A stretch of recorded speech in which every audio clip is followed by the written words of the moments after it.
Aujourd'hui, je vais vous parler d'un outil simple qui a aidé mon fils à mieux structurer son temps et qui a enseigné la notion de temps. Si vous voulez connaître cet outil, restez jusqu'à la fin de cette vidéo après le jingle.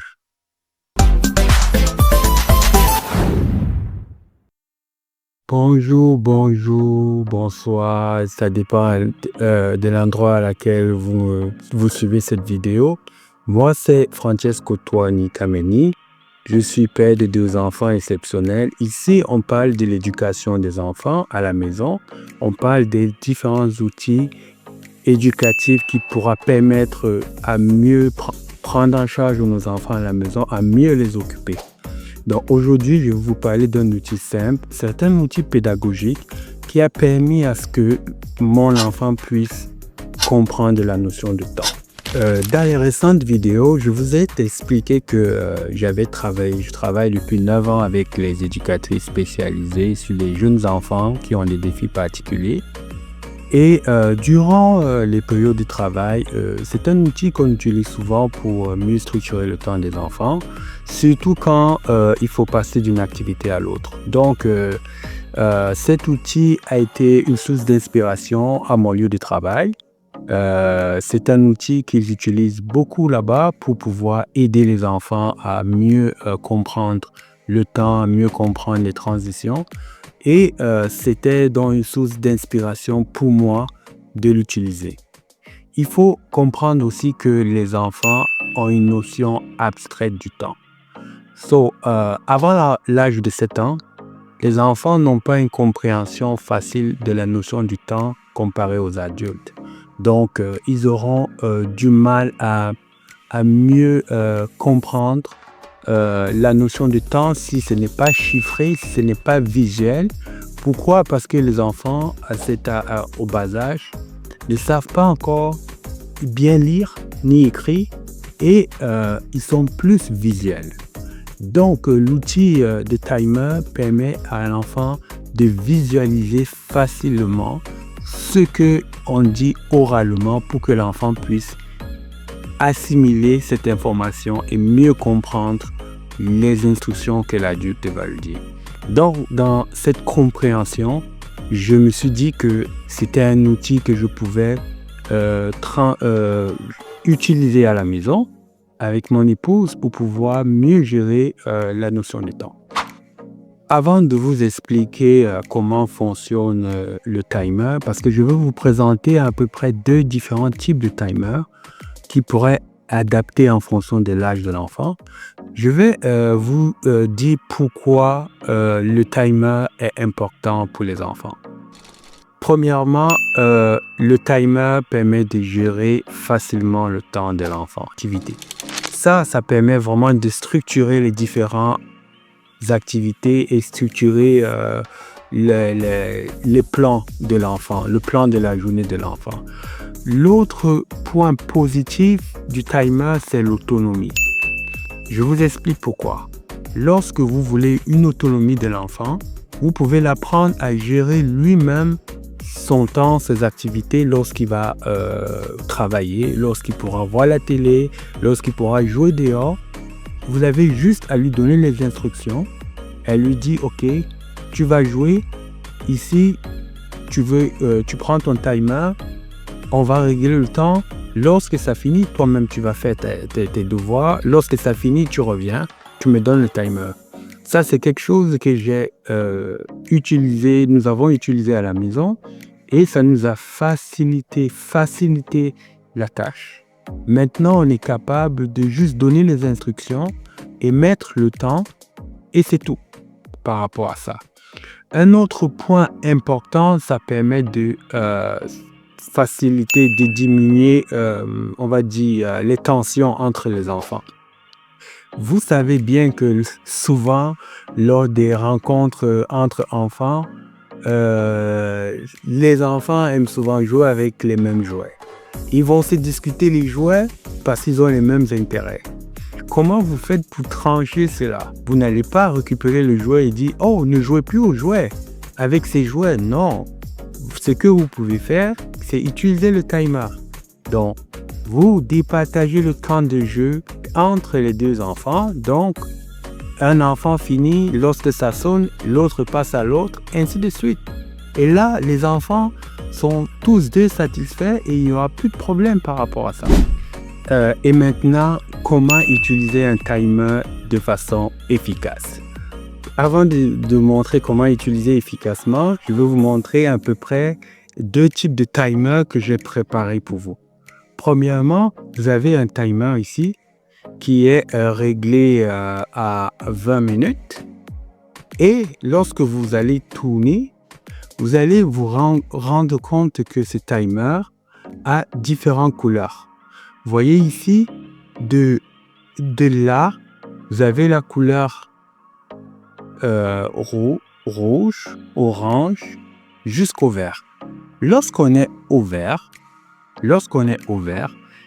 l'information qui est transmise au niveau de l'enfant, ça veut dire on a encore beaucoup de temps.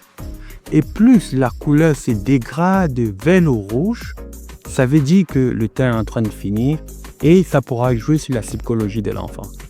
Donc, lorsque vous allez tourner le timer au maximum, l'enfant saura qu'il a encore assez de temps.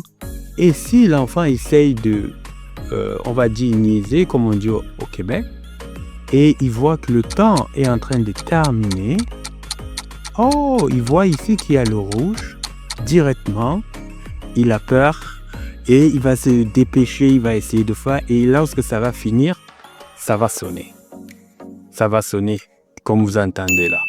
Donc, ce qui fait que l'enfant pourra bien comprendre. Et ça, c'est adapté pour les enfants à environ 2 ans et demi, 31 mois, 31 à 33 mois qu'on utilise par rapport à ça. Vous voyez, ça sonne.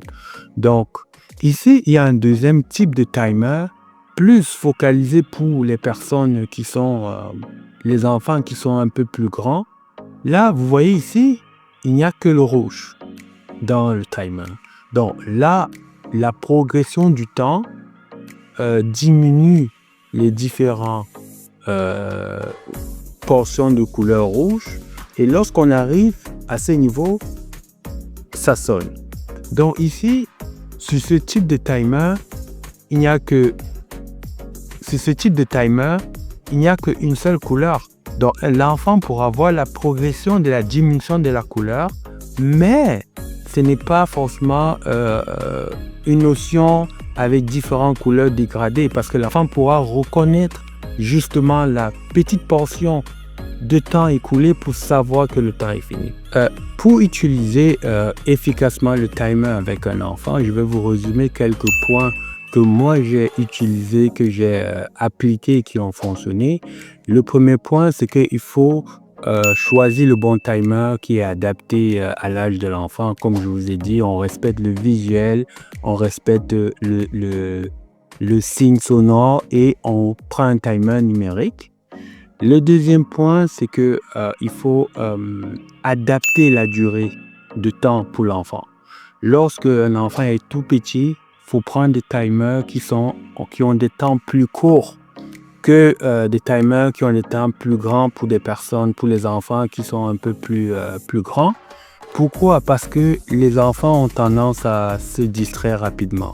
Un timer qui est petit, un timer qui a un temps plus court, pourra permettre à l'enfant de plus bas âge de mieux contrôler son temps, parce que plus de 10 minutes, plus de 15 minutes pour un petit enfant et le maintenir concentré, c'est vraiment un gros challenge. Comparé à un enfant qui est plus grand que 5 ans, dont on peut permettre des temps de concentration plus grands. Donc, l'autre point serait de faire des jeux avec l'enfant.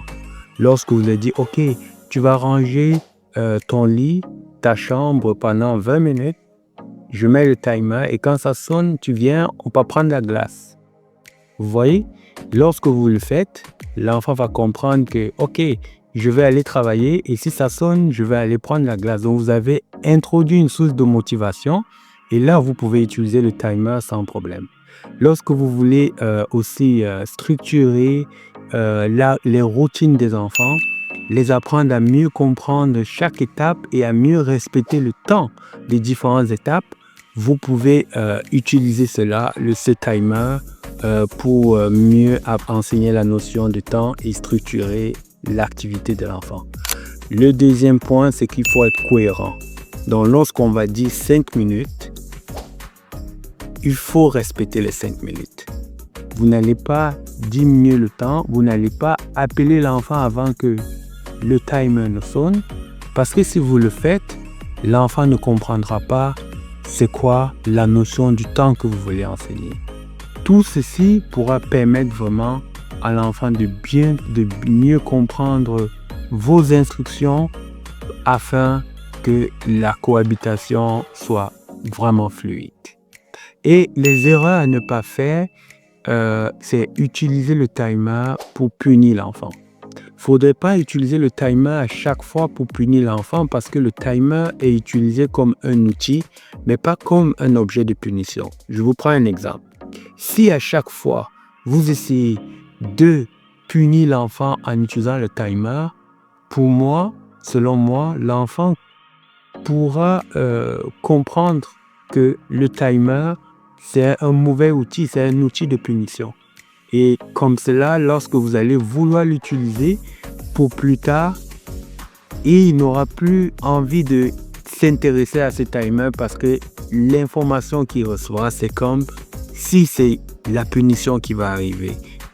Est-ce que tu peux me mettre... Tu as quoi entre les mains? C'est quoi que tu as entre les mains? Le timing. Le timer ou le minuteur? C'est la même chose. Le minuteur, le timer. Ok. Dis-moi, regarde ton timer. Est-ce que tu peux me mettre 10 minutes? Je veux que tu me mettes 10 minutes pour tes activités.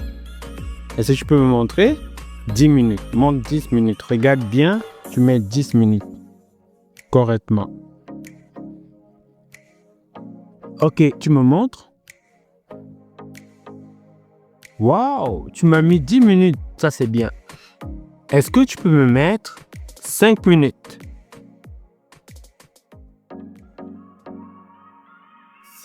1, 2, 3, 4, 5. Montre. On voit ici. Ok, 5 minutes. Ça, c'est parfait. Est-ce que tu peux me mettre maintenant 20 minutes?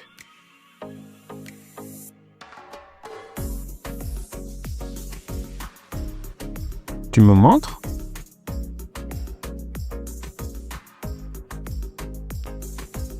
Et en conclusion, pour résumer à peu près l'avantage et les besoins essentiels du timer, en fait, le timer, c'est un outil pédagogique qui va aider l'enfant à mieux comprendre la notion de temps et à mieux structurer ses activités. Comme avantage, on va utiliser pour contrôler son temps, gérer les transitions entre les différentes activités, gérer les routines, diminuer l'anxiété, permettre une meilleure collaboration de jeu entre deux enfants. Donc, utilisez cet outil et vous reviendrez sur cette chaîne pour pouvoir donner vos avis par rapport à cela. Et j'ai une question à vous poser avant de terminer. Quel outil avez-vous utilisé pour mieux structurer la notion de temps et structurer les activités de vos enfants et enseigner la notion de temps? Dites dans les commentaires ce que vous avez fait. Peut-être vous avez une autre notion que vous avez utilisée qui pourrait être utile pour nous. On sera très très très heureux de vous lire. Et si vous avez aimé ce contenu, likez, partagez et pour les nouveaux, abonnez-vous parce qu'on aimerait vraiment fournir du contenu de qualité avec vous parce que vous êtes là, nous sommes les parents, nous voulons aimer l'éducation des enfants, apporter des éléments pour soutenir l'éducation des enfants à la maison. Merci et à la prochaine vidéo.